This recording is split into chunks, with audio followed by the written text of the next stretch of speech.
Bonjour et bienvenue sur le plateau de Mobility TV pour une émission consacrée aujourd'hui à l'importance des données dans l'automobile. Alors c'est un sujet que l'on traite évidemment régulièrement ici, mais là spécifiquement on va s'intéresser à l'aftermarket, les métiers de l'après-vente, comment on collecte, analyse ces données, qu'est-ce que l'on va en faire, comment on les valorise évidemment puisqu'elles ont de la valeur, énormément de valeur ces données dans le secteur automobile en ce moment. Nous allons aborder tous ces enjeux avec trois invités, trois experts. D'abord, un tour de table, évidemment, pour vous les présenter. Benoît Joly, bonjour. Bonjour. Merci à vous d'être là. Vous êtes le directeur commercial de Wejo. À vos côtés également, Clément Perrin. Bonjour. Bonjour à vous. Vous êtes le président du GIEC. C'est le groupe des industries d'équipement de garage. Et vous êtes aussi en charge des activités d'équipement de garage de la marque Ella Gutmann sur le marché français pour le groupe Forvia. On est bon, on est à jour sur les termes. Et puis, je suis ravi d'accueillir également Aaron Solomon. Bonjour Aurélien. Bonjour, merci à vous d'être là, le PDG de Munich. Donc on va découvrir évidemment ce que chacun d'entre vous fait et évidemment en tant qu'expert de la data. Peut-être commencer avec vous, Benoît Joly, sur Wejo, un petit mot de présentation. Oui, donc Wejo est une société européenne qui en fait a des partenariats avec une trentaine de constructeurs automobiles dans toutes les régions mondiales, aussi des équipementiers également, des gestionnaires de grosses flottes. Et notre métier, c'est de collecter la donnée en temps réel de manière extrêmement qualitative et de la raffiner, puisqu'on parle de pétrole et d'or noir, de la raffiner pour en créer des produits de mobilité. Donc, les flux de mobilité permettent aux assureurs, aux villes, permettent aux équipementiers, permettent aux constructeurs de valoriser ces données dans leur métier quotidien. Parfait. Peut-être pour Munich également, Aaron Solomon, préciser également ce que vous faites chez Munich. Alors Munich a deux activités. Une activité d'équipementier, aftermarket et depuis peu maintenant première monte automobile. Ouais. Donc aftermarket pour des flottes, des leasers, mais toutes sortes d'autres acteurs, des assurances, souvent des constructeurs aussi en aftermarket et ainsi de suite, des équipementiers aussi.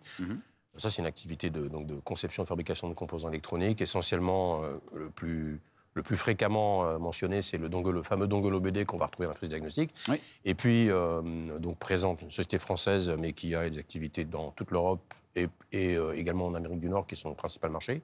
Puis une deuxième activité d'éditeur d'une plateforme logicielle qui, en plusieurs couches, va proposer soit simplement la restitution de données brutes captées par les boîtiers fabriqués par Munich et acquis par les clients, mais également jusqu'à la transformation de ces données en informations et jusqu'aux couches applicatives pour des sociétés qui voudront se digitaliser, proposer par exemple pour des garagistes une plateforme digitale, proposer pour des flottes une solution de gestion de flotte. Donc voilà, c'est trois couches, de la donnée brute jusqu'à la couche applicative. Bon, on va pouvoir détailler tout ça évidemment. Et puis Clément Perrin, donc à la fois double casquette. Commençons peut-être pour celle Forvia. Qu'est-ce que ça recouvre précisément? Puis après on dira un petit mot du GIEC également. Alors Forvia est le 7e équipementier mondial, une société française qui est l'union de la société Faurecia et de la société Ella. Effectivement. Le premier métier de l'entreprise est la fabrication de composants pour les constructeurs automobiles et poids lourds, avec des solutions d'habitacle, d'éclairage, de composants électroniques et puis des solutions de dépollution. Ouais, très bien. Et donc vous en charge des équipements de garage, enfin de l'équipement de garage. Alors chez Ella, il y a une marque qui s'appelle Ella Gutmann, qui sont les produits dédiés pour les solutions d'équipement de garage. Donc on va retrouver deux piliers. Le premier pilier qui va être les solutions de diagnostic électronique, avec la fabrication d'outils de diagnostic multimarques, dont la partie hardware ou logiciel est fabriquée en Allemagne auprès de nos usines. Et puis un deuxième pilier qui sont les solutions de calibration des ADAS, radar ou caméra. Très bien. Et donc, vous êtes depuis quelques mois, un petit peu plus de 6 mois, si je ne dis pas de bêtises, président du groupe des industries d'équipement de garage, donc le GIEC. Peut-être aussi dire un petit mot de ce que cela représente. C'est bien ça. Alors, le GIEC est donc le groupement des fabricants d'équipements de garage et de contrôle technique. Aussi, voilà, on fédère aujourd'hui 21 sociétés nationales ou internationales. Et nos missions sont les défenses ou le développement de nos métiers, avec tant sur la partie législative ou la partie accompagnement des nouvelles tendances et mégatrends, comme par exemple la calibration des ADAS, l'atelier connecté ou le suivi réglementaire d'un centre de contrôle technique sur l'ensemble des évolutions en accompagnement avec l'Europe. Le GIEC est lui-même membre de l'EGEA, qui est son pendant européen. Très bien. Eh bien, tout cela est très clair avec vous trois. Donc, pour justement bien comprendre ce qui est en train de se jouer autour des enjeux, l'importance de la donnée, pour les fidèles de Mobility TV, on se souvient qu'on avait parlé du règlement européen avec vous, Aaron Solomon. C'était il y a quelques semaines. Ça passe vite. C'était même avant l'été. Oui. Et donc, effectivement, c'est un enjeu majeur au niveau européen notamment, même si vous, en plus, vous travaillez quasiment tous sur différents pays, différents continents. Vous voyez bien les différentes législation en cours et les différents enjeux. Peut-être sur cet aspect-là, de manière globale, avant de rentrer dans le détail des métiers, là, vous avez l'impression qu'on avance dans le bon sens, que les choses se mettent en place, que voilà, ça devient un enjeu forcément qui est pris en compte par tout le monde? Oui, on voit clairement, on a beaucoup parlé des dernières années de données, véhicules, de données, conducteurs, etc. Sans trop savoir parfois ce qu'il y avait derrière. Et voilà, et sans même avoir les business models associés. Oui. C'est une industrie qui est quand même séculaire, l'industrie automobile. Donc, on n'a pas la vitesse d'exécution qu'on peut retrouver dans d'autres activités. Néanmoins, je pense que beaucoup d'acteurs se rendent compte maintenant que l'enjeu, et ça on le voit, que l'enjeu c'est de prendre part à ce qu'on va appeler l'ownership du conducteur ou du propriétaire du véhicule. Ouais. C'est le vrai enjeu. Et sans la donnée véhicule, finalement, on ne sera ni pertinent ni opportun. On va lui parler au moment où ça ne l'intéresse pas et on va lui proposer des activités ou des services ou des produits qui ne l'intéresseront pas. Donc la donnée devient de plus en plus importante. On le voit au travers de concessionnaires qui nous contractent. C'est-à-dire qu'on était très prospecteurs dans le passé. On fait du inside sales aujourd'hui. Pardon pour ces termes un peu techniques, mais disons qu'on répond beaucoup à la demande. Oui, c'est ça. De réseaux de concessions qui veulent se préparer à des mutations importantes en cours, des équipementiers, de beaucoup d'acteurs. Donc on sent une profonde tendance, que ce soit en Europe ou aux États-Unis. Oui. Et puis il y a cet aspect législatif. Bon. Effectivement, qui n'est pas totalement réglé d'ailleurs. Qui va prendre quelques années. C'est ça, voilà. Ça va prendre quelques années. Il y avait une échéance là avant l'été, mais bon, c'était pas quelque chose de définitif. Pas du tout, non. Ça prendra des années. Mais on a la chance d'intervenir aussi bien en Europe qu'aux États-Unis. Aux États-Unis, on était présent au salon Apex, qui a lieu tous les ans à Las Vegas, qui est le salon de l'aftermarket automobile principalement. Oui. Et on était invité par Autocare Association pour présenter quelque chose qu'on a développé en commun, d'ailleurs, ce qui est intéressant sur ce plateau. Je ne sais pas si vous le saviez avant de nous inviter. Même pas. Voilà. On aura peut-être l'occasion d'en parler, mais on a présenté une solution de diagnostic à distance. Oui, c'est de la plateforme, oui. Voilà, en utilisant une solution existante de diagnostic et une solution télématique pour le marché nord-américain, qui est également active en Europe. Et l'idée, c'était de présenter ici quelque chose qui puisse servir d'argument, finalement, à l'Autocar Association, qui est l'association des acteurs de l'aftermarket américain, pour dire, voilà, finalement, on peut tout à fait développer des services connectés sans enfreindre la cybersécurité, l'inviolabilité du véhicule, etc. C'était sur une demande donc, de l'Autocar Association. Voilà, un sujet majeur. Donc, c'est vrai que l'Autocar Association, c'est donc la référence de l'industrie d'entretien automobile. Oui. Et j'avais noté que ça représente pas loin de 400 milliards de dollars. Exactement. Voilà, des petits enjeux. C'est un acteur incontournable. Effectivement. Sur cette importance de la data, Benoît Joly, vous le constatez forcément aussi avec ce que propose Wejo, c'est devenu un incontournable et ça fait partie des sujets majeurs pour les métiers qui sont en train de se transformer.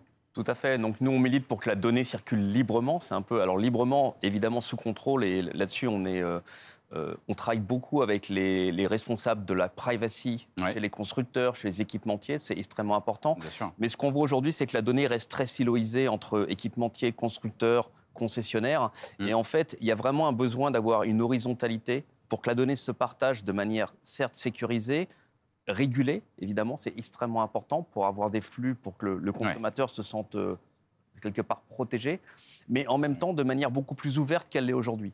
Et je pense que, pour reprendre votre point, c'est qu'on est sur une courbe de maturité qui est au tout début seulement. C'est-à-dire que les constructeurs prennent tous conscience que la donnée est importante pour eux. Pour autant, l'exploitation de cette donnée, dans ses usages, elle est encore relativement jeune et tous les constructeurs ne vont pas à la même vitesse. Donc nous, on milite beaucoup en travaillant, on a une trentaine de partenariats, on milite beaucoup pour essayer de faire des échanges de bonnes pratiques, pour leur montrer comment ils peuvent exploiter la donnée aussi en toute corrélation avec les équipementiers, pour arriver à mieux travailler ensemble et mieux construire les voitures de demain, gérer la qualité, gérer l'efficacité du réseau après-vente, concevoir des meilleures voitures, répondre aux fonctionnalités des utilisateurs. Il y a énormément d'enjeux et ils se rendent compte à peine que la donnée, finalement, est un élément essentiel pour le faire. Mais si cette donnée reste siloisée, la promesse de ce marché risque d'être relativement limitée à terme. Du mal à avancer, effectivement. Et Clément Perrin, même constat, effectivement, pour les équipementiers, c'est très important, mais ça ne sert à rien d'avoir, entre guillemets, la donnée tout seul dans son coin. Oui, complètement. Je partage totalement les 2 points d'état qui viennent d'être relatés. On avait tous beaucoup de données, mais pas forcément les bons moyens aussi pour l'exploiter, ou pas forcément les bonnes convergences, je dirais, intermétiers. C'est vrai que ce qui est compliqué et peut-être délicat dans la partie après-vente automobile, c'est qu'on vient fédérer au sein d'une même profession différents métiers. Métier du mécanicien, du carrossier, du spécialiste, du revendeur de pièces détachées. Et on a vraiment une chaîne qui est composée de différents maillons qui n'ont pas les mêmes besoins au même moment. On a maintenant beaucoup d'outils IT qui nous permettent d'apporter beaucoup de solutions et de réutiliser les datas qu'on avait tous dans nos armoires, notamment grâce à l'intelligence artificielle.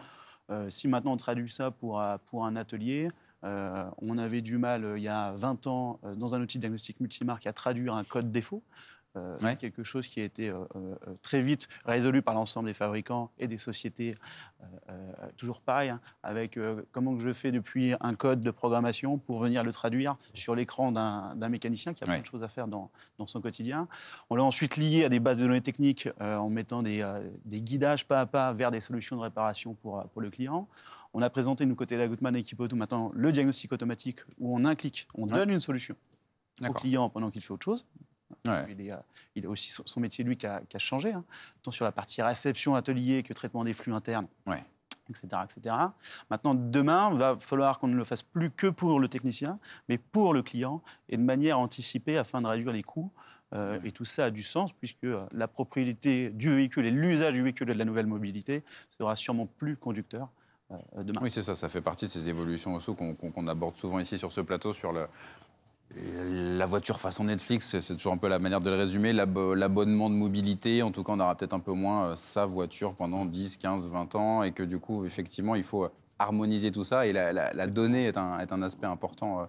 Évidemment, ça accompagne ce mouvement, clairement, parce que c'est vrai qu'on le voit souvent par le côté consommateur, se dire, bon, bah voilà, les évolutions sont là, les voitures coûtent cher, donc on est plus sur un forfait mensuel. Donc ça, c'est vraiment le côté consommateur, mais derrière, les évolutions technologiques, d'innovation, il y a aussi cette importance de la donnée. Et ça, vous pensez que le conducteur, justement, il s'en rend compte, ou est-ce qu'il se dit, bon, je ne sais pas trop ce qui m'attend là sur ces aspects-là de voitures connectées Je pense que le conducteur est en demande de certains services de connectivité, oui. Il a été éduqué par, bien entendu, les services de la mobilité, les smartphones, etc.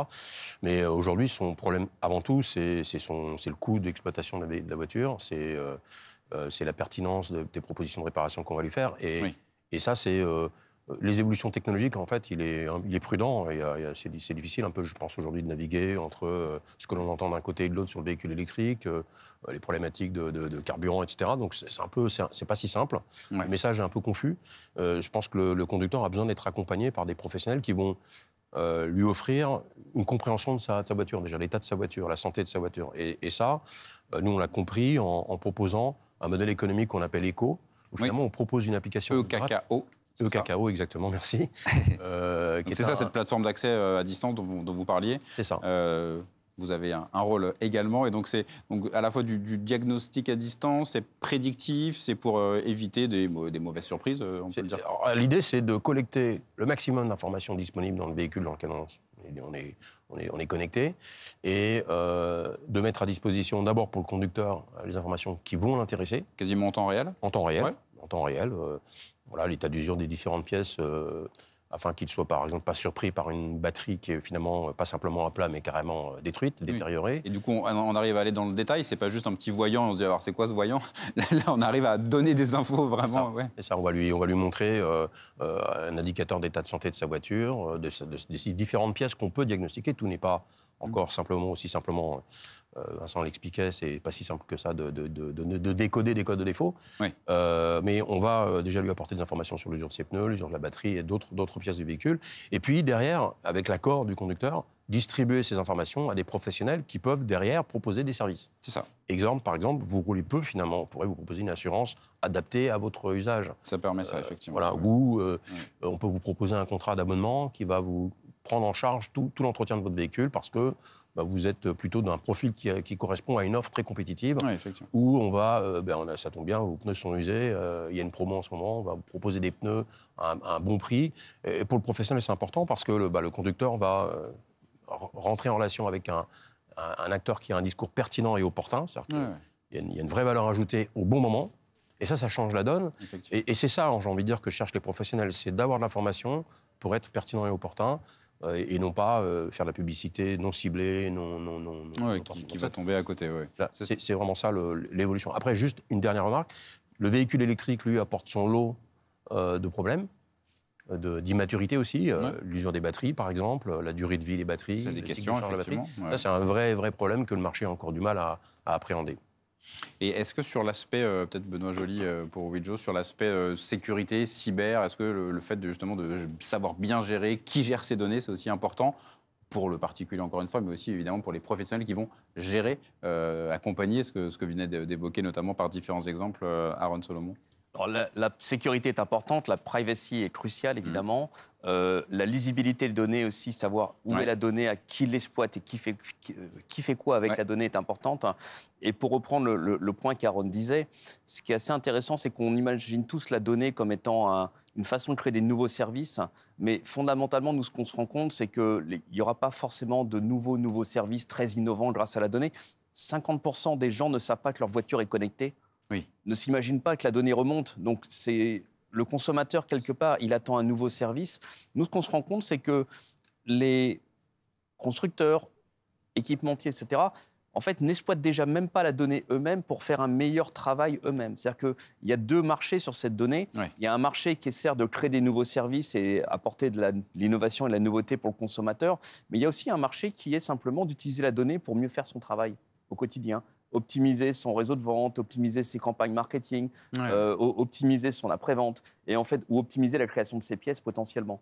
Et en fait, tout ça, encore une fois, ça repose sur, pour paraphraser, un contrat de confiance entre un consommateur, un constructeur, un équipementier et des fournisseurs de données qui doivent montrer patte blanche à tout moment autour de la sécurité, autour de la privacy de la donnée.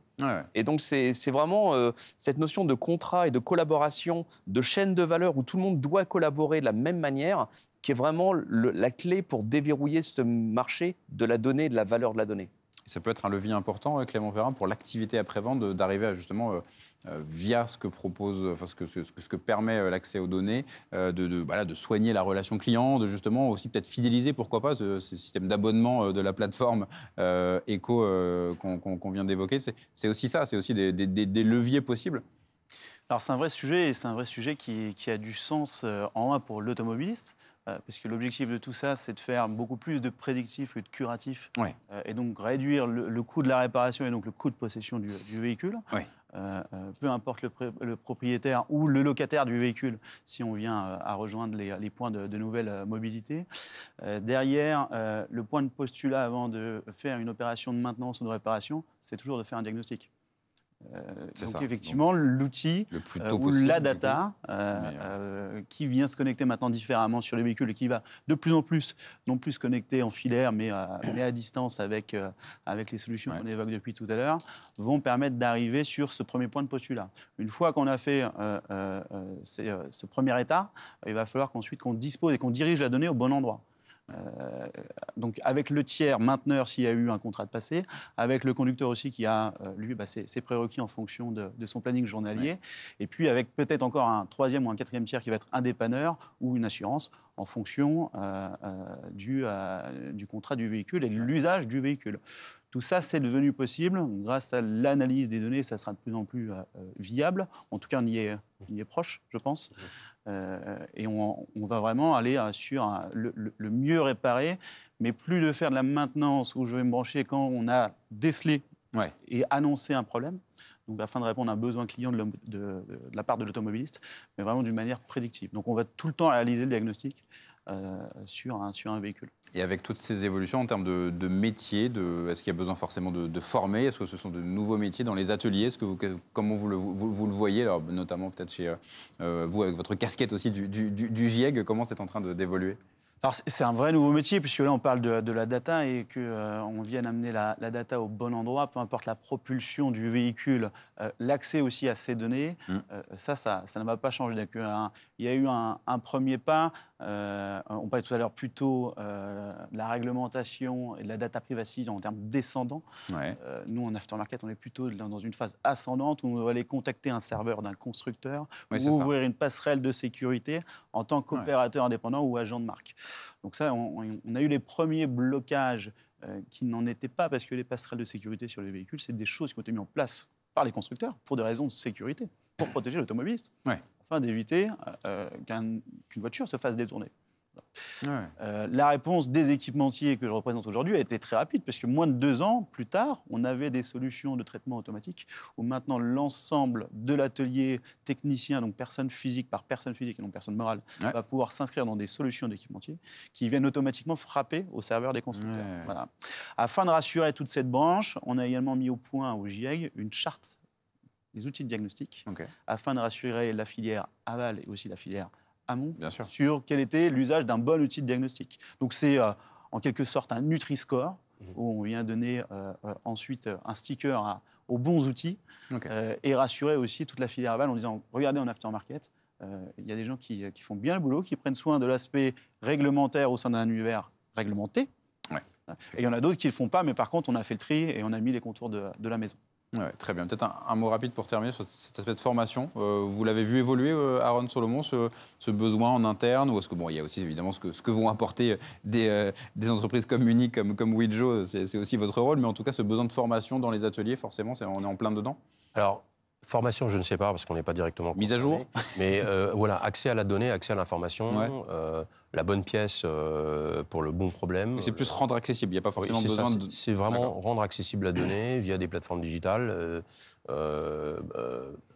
Clément indiquait par exemple décoder un code DTC, un code de défaut. Donc ça, c'est typiquement une énorme valeur ajoutée pour le garagiste, parce que le conducteur en fait est en demande d'une intervention la plus rapide possible, la plus prédictive possible, et parce que sinon c'est des coûts pour lui, donc, et aussi des problèmes d'image pour l'intervenant. Donc c'est surtout l'accès à la donnée, la formation, je dirais, certainement, ça je parlerai moins bien de cela que Clément, mais l'accès à la donnée, c'est ce que l'on voit nous. Eh bien, ça devient de plus en plus concret, c'est toujours aussi passionnant. On reviendra évidemment sur ces sujets avec vous, avec d'autres acteurs, évidemment, sur Mobility TV. Et merci de nous avoir suivis. À très bientôt. Merci. Merci. Merci.